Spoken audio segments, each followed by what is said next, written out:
This is a 1982 Harley Davidson Ironhead Sportster 1000cc. It's a project bike.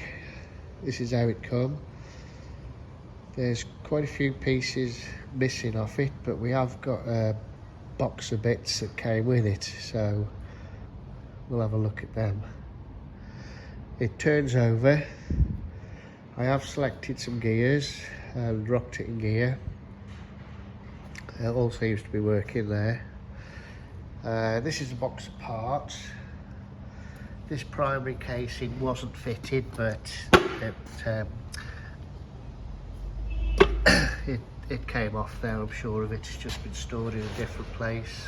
That's why it's cleaner. The clocks are missing. It's got clock housing, clocks here, got carburettor and manifold. That's missing off the bike. That's what we got here in the parts. There's the speedo, the rev counter, battery box, some throttle grips, coil, footrests.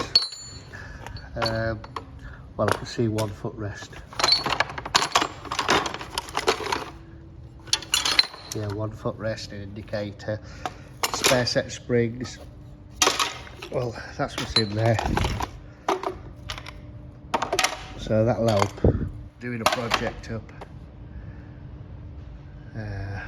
That's about it, really.